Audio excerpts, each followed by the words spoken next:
Hello friends, welcome to our channel haunted narratives. तो आज की कहानी उत्तराखंड के एक ऐसे गांव के बारे में जो कि दिन में जितना ही खूबसूरत और मनमोहक लगता है, रात होते उतने ही रहस्यमय और खतरनाक सन्नाटों से घिर जाता है। इसी गांव के लगकर 5 मिनट की दूरी पे एक ऐसी घाटी है जिसे यहाँ के लोग श्रापित घाटी भी कहते हैं। तो इसी गांव में रहते हैं दो बुजुर्ग, भीमा और उनकी पत्नी मालती। हाल ही में भीमा का पोता रवि अपने दोस्त शुभम और राज के साथ आया होता है अपने दादाजी और दादी को मिलने उनके गांव। तो ये तीनों, रवि, शुभम और राज, दिल्ली में रहते हैं। तो ये अपनी छुट्टियां मनाने और रवि के गांव घूमने आए होते हैं उत्तराखंड के इस गांव में। तो पहले दिन रवि जैसे ही अपने गांव पहुंचता है, वो अपने दादा और दादी को मिलकर बहुत खुश होता है क्योंकि वो अपने दादा और दादी को बहुत ही समय बाद मिल रहा है। रवि के दादा और दादी उसके दोस्त शुभम और राज को काफ़ी उनका स्वागत करते हैं। ये तीनों को काफ़ी अच्छे अच्छे पकवान बना के खिलाते हैं, जिससे रवि, राज और शुभम काफ़ी खुश होते हैं क्योंकि इन्होंने इतना अच्छा खाना और इतना फ्रेश खाना बहुत ही दिनों के बाद खाया होता है। क्योंकि आप जानते ही हैं कि शहरों में कैसे खाने मिलते हैं। तो ये तीनों काफ़ी अच्छा खाना खाकर काफ़ी खुश होते हैं। तो खाना खाने के बाद ये तीनों दोस्त गांव घूमने के लिए निकल जाते हैं।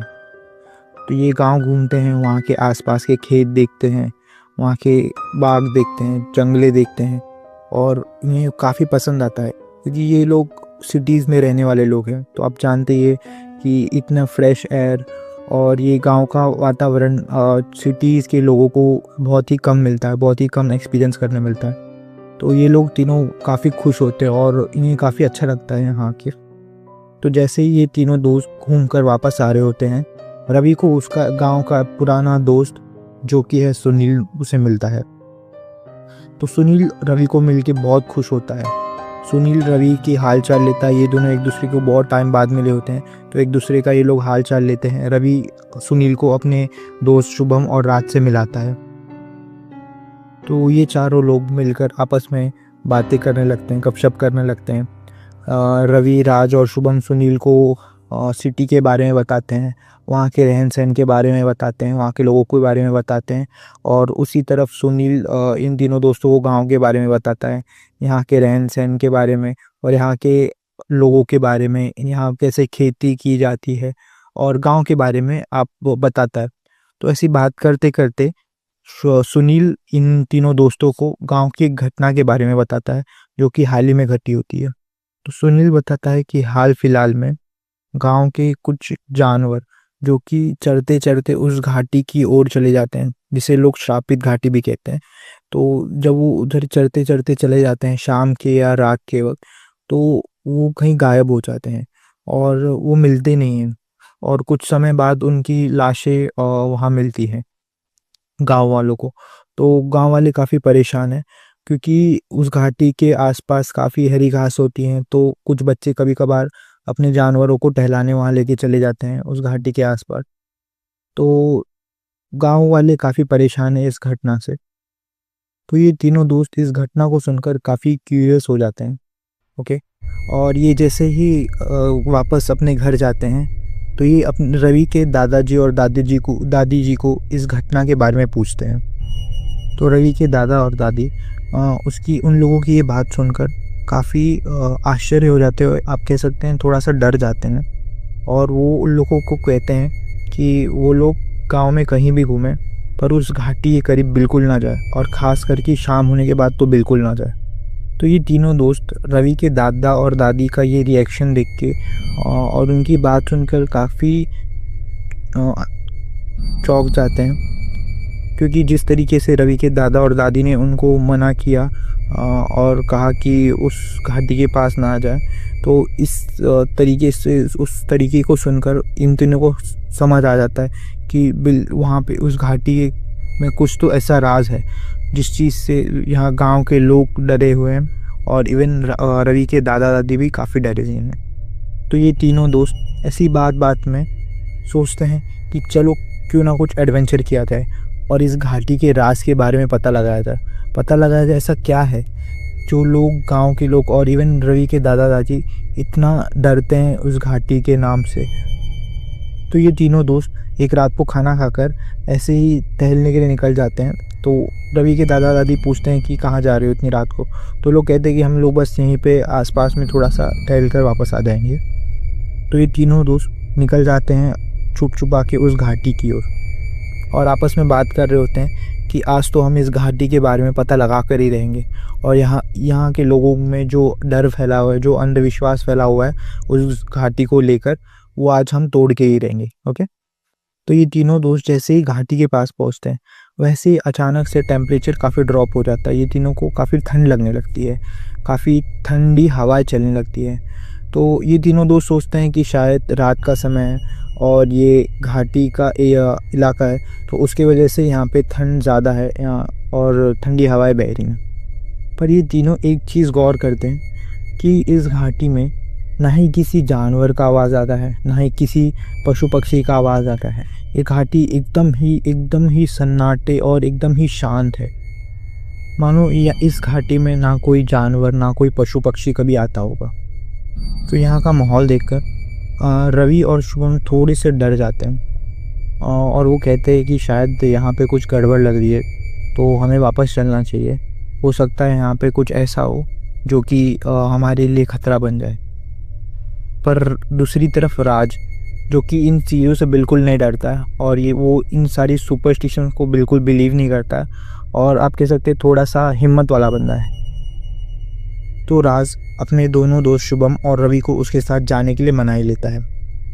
तो ये तीनों दोस्त धीरे धीरे कर उस घाटी में उतरने लगते हैं और जैसे ही ये उस घाटी के अंदर थोड़ी दूर पहुँचे होते हैं वैसे ही उस घाटी के खौफनाक अंधेरे को और दिल दहलाने देने वाले शांति को देखकर इन तीनों के रोंगटे खड़े हो जाते हैं। पर फिर भी ये तीनों दोस्त धीरे धीरे कर उस घाटी के अंदर जाने लगते हैं।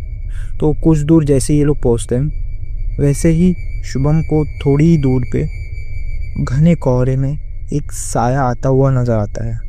ऐसा लगता है कि वहाँ पे कोई आ रहा है उन लोगों की तरफ। तो वो अपने दोनों दोस्त रवि और राज को बताता है कि देखो वहाँ से कोई तो आ रहा है। तो ये तीनों दोस्त देखते हैं कि उस घने कोहरे के बीच एक छायादार आकृति उनके और धीरे धीरे बढ़ रही होती है। तो जैसे ही वो आकृति इनकी तरफ आती है धीरे धीरे, तो ये देखते हैं कि वो जो भी है वो आ रहा है, उसका चेहरा नहीं दिख रहा है।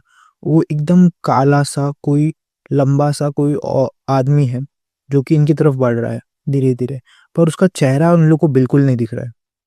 तो जैसे ही वो साया ये लोग के कुछ नजदीक आता है तो ये लोग देखते हैं कि उस साए का, वो उस शैडो का चेहरा ही नहीं है और काफी ध्यान से देखने पर उन्हें उस आकृति के चेहरे पर सिर्फ दो लाल आंखें नजर आती हैं, जिसको देखकर ये तीनों काफी डर जाते हैं।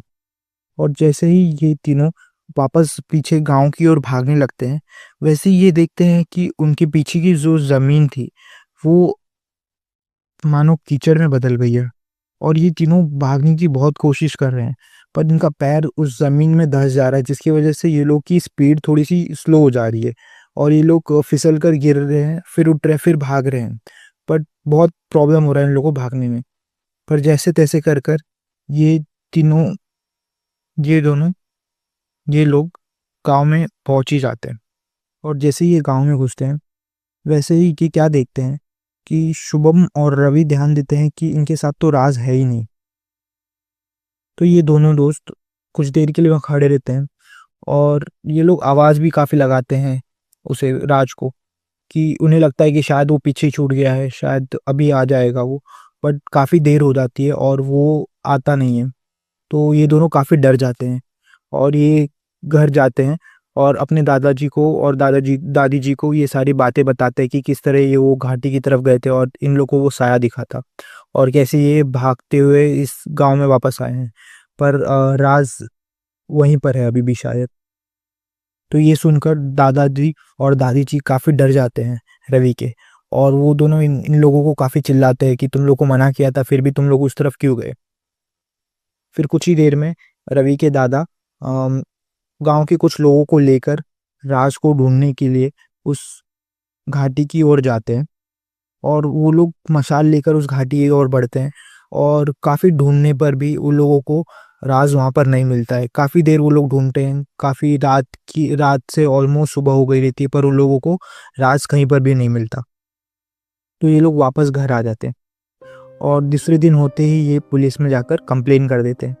तो वहाँ की जो फॉरेस्ट डिपार्टमेंट होती है वो राज को ढूंढने की काफ़ी कोशिश करती है। फिर वो लोगों को एक राज का कपड़ा मिलता है जो कि खून से लथपथ होता है, पर फिर भी बहुत ढूंढने पर राज कहीं पर भी उन लोगों को भी नहीं मिलता है।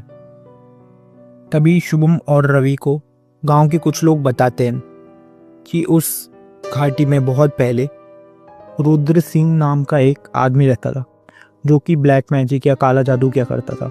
और जैसे ही इस गांव वालों को पता चला कि वो काला जादू करता है और ब्लैक मैजिक परफॉर्म करता है, तो गांव वाले सब मिलकर उसे वहीं घाटी में एक पेड़ से बांध कर जला देते हैं, जिंदा जला देते हैं। और तब से ऐसा कुछ गांव वालों का मानना है कि उन्होंने रात को रुद्र सिंह की आवाज़ सुनी है। और कुछ लोग तो कहते हैं कि उन लोगों को रुद्र सिंह दिखाई देता है उस घाटी में, और वो आवाज़ देकर उन्हें अपनी ओर बुलाता है, जिसके खौफ की वजह से गांव वाले उस घाटी की ओर शाम के बाद जाना अवॉइड करते हैं।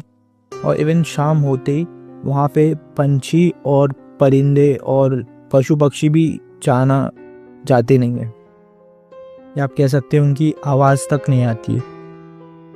फिर कुछ दिनों के बाद काफ़ी ढूंढने के बावजूद राज उन लोगों को नहीं मिलता है और रवि और शुभम वापस अपने घर दिल्ली लौट जाते हैं। फिर कुछ महीनों बाद जब सुनील उस घाटी की ओर से आता रहता है, उसे कुछ ज़रूरी काम होता है, तो वो वापस अपने गांव आ रहा था, तो बीच रास्ते में ही वो घाटी पड़ती है। तो और काफ़ी रात हो गई रहती है। तो सुनील क्या देखता है कि उस घाटी से उसे राज की आवाज़ आ रही है और राज सुनील को अपनी तरफ बुला रहा है। और सुनील ये चीज़ देखकर बहुत डर जाता है और भाग भाग कर जल्दी से गांव पहुंच जाता है। और दूसरे दिन होते ही वो गांव वालों को ये बात बताता है कि उसे राज की आवाज़ आ रही थी और राज उसे रात को अपने पास बुला रहा था। ये बात सुनते ही गांव वाले समझ जाते हैं कि रुद्र सिंह के साथ साथ अब राज की भी आत्मा उस घाटी में कैद हो गई है। और कुछ गांव वालों का मानना है कि आज भी उस घाटी से रात को राज की चीखने चिल्लाने की और उनको बुलाने की आवाज़ें उस घाटी से आती हैं। तो दोस्तों, यही थी खौफनाक दास्तान उत्तराखंड के घाटी। तो अगर आपको ये वीडियो अच्छा लगा तो प्लीज़ मेरे इस वीडियो को लाइक कीजिए, अपने फ्रेंड्स के साथ शेयर कीजिए, अपने रिव्यूज़ मेरे साथ कमेंट में शेयर कीजिए और मेरे चैनल को सब्सक्राइब करके मुझे सपोर्ट शो कीजिए ताकि मैं और इंटरेस्टिंग हॉरर स्टोरीज़ आपके लिए लाता रहूं। तो अगर आपने इस वीडियो को यहाँ तक पूरा देखा तो thank you so much for your time, और हम फिर मिलेंगे अपने आने वाले वीडियो में एक नई खौफनाक दास्तान के साथ। तब तक के लिए thank you so much for your time and bye.